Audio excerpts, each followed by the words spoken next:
Assalamualaikum warahmatullahi wabarakatuh. Hadir kembali bersama saya kali ini, saya Fudin Tahir di dalam channel Sinau Kapal. Kali ini saya akan berbagi perihal kapal muatan curah padat, ya, kapal curah padat, kapal kargo curah padat.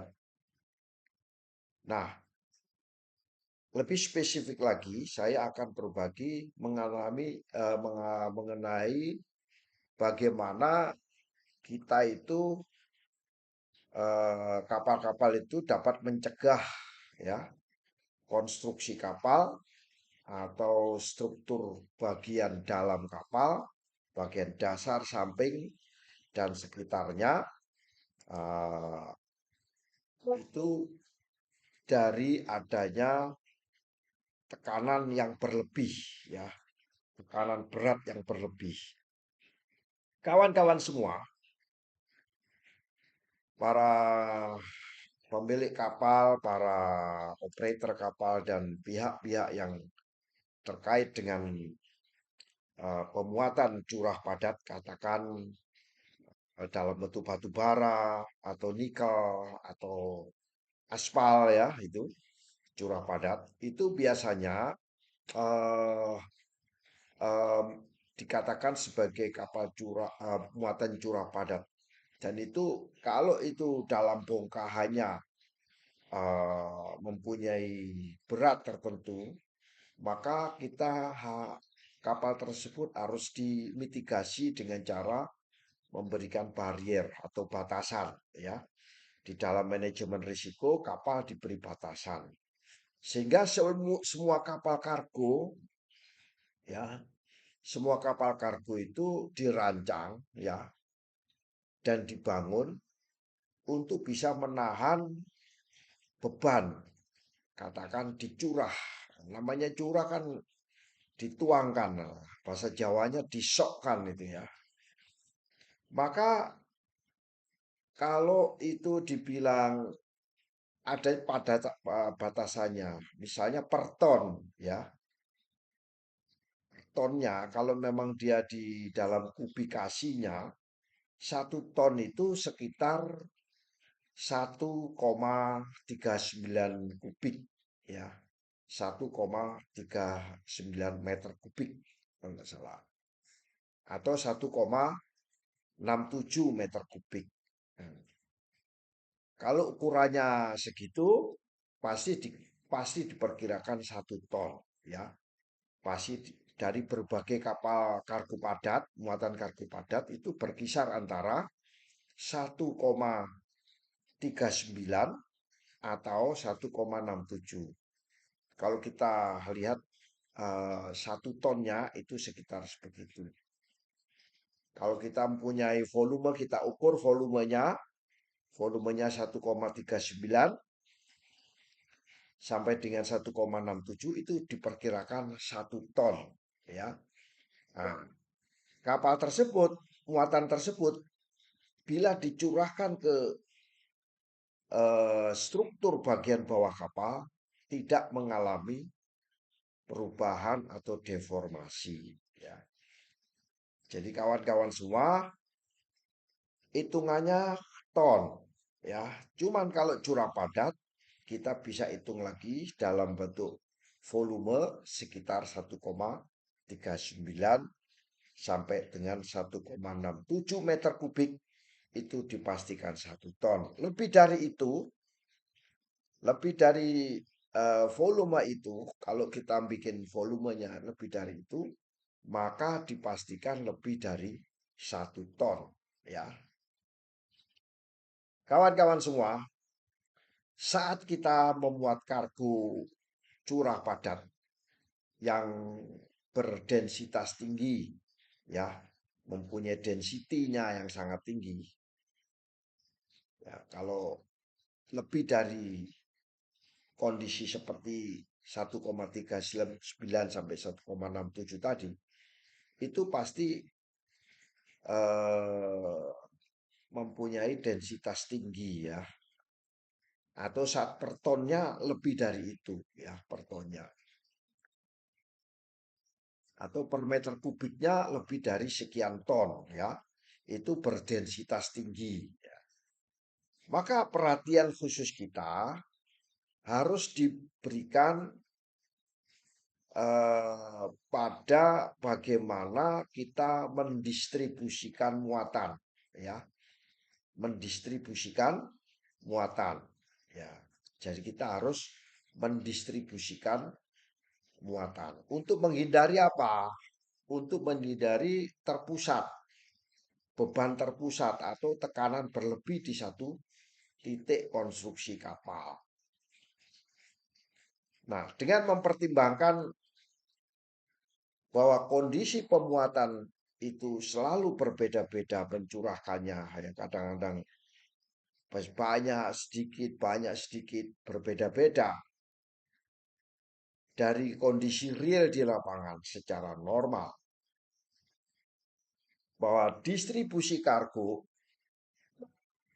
yang tidak tepat dapat menyebabkan tekanan pada struktur daripada bagian bawah kapal. Jadi kalau kita tidak mendistribusikan dengan tepat, maka apa itu bisa mengganggu struktur bagian dasar dari suatu kapal.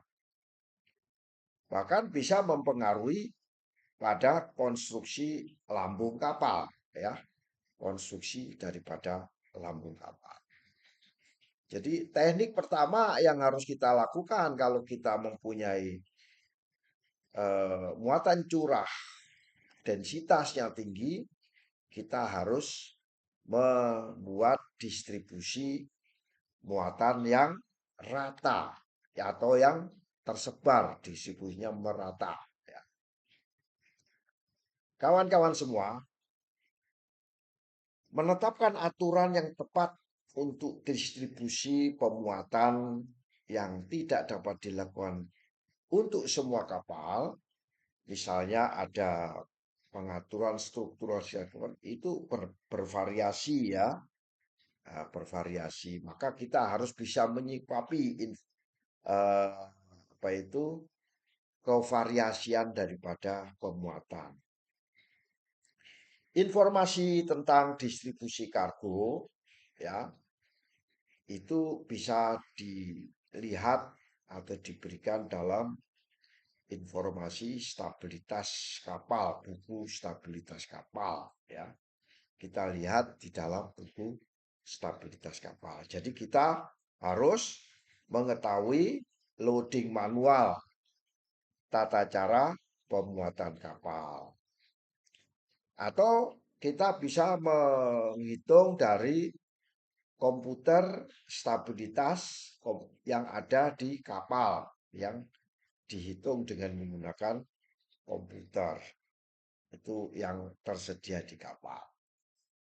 Jadi kawan-kawan semua, kali ini saya berbagi perihal bagaimana kita mencegah struktur kapal dari tekanan berlebih. Yang pertama pasti yang seperti saya katakan tadi bahwa 1 ton itu sekitar kubikasinya 1,39 sampai 1,67 atau dibalik 1 kubiknya berapa beratnya, 1 meter kubiknya ya berapa. Nah, suatu kapal kargo biasanya dirancang per 1,39 atau 1,67 itu sekitar 1 ton ya. Itu dirancang oleh naval arsitek. Nah, ini sebenarnya untuk mencegah terjadinya muatan berlebih atau tekanan berlebih ya. Karena itu namanya muatan itu bagian daripada deadweight, nah, DWT atau bagian daripada bobot mati. Nah, kalau kita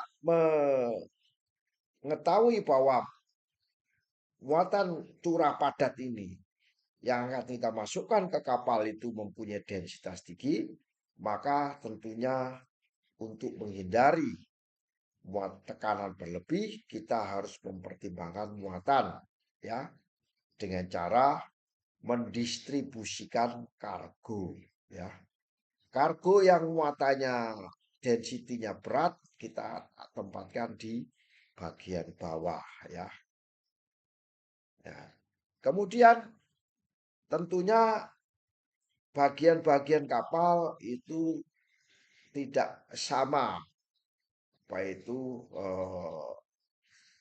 volumenya, ya, volumenya atau bentuknya, sehingga kita bisa mengatur eh, struktural setiap kapal itu sangat bervariasi, biasanya dikasih kekuatan-kekuatan yang lebih pada daerah-daerah tertentu yang mana biasanya muatan langsung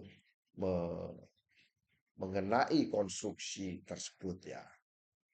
Nah, cara berikutnya untuk mencegah adanya apa itu tekanan berlebih, biasanya kita bisa lihat dari buku stabilitas dan loading manual, bagaimana kita harus mentaati, mematuhi daripada loading manual. Atau bagaimana kita memuat kapal berdasarkan buku atau berdasarkan komputer stability yang diinstal di dalam komputer. Jadi langsung setiap saat bisa diketahui. Jadi itu kawan-kawan, kira-kira dalam kita mencegah apa itu struktur kapal dengan tekanan berlebih. Hal ini tidak lain dan tidak bukan adalah seperti ketentuan yang ada di dalam ISM BC Code Internasional Solid Maritime Bulk Cargo, ketentuan daripada ISMBC Code. Demikian, semoga bermanfaat bagi kita semua. Wassalamualaikum warahmatullahi wabarakatuh.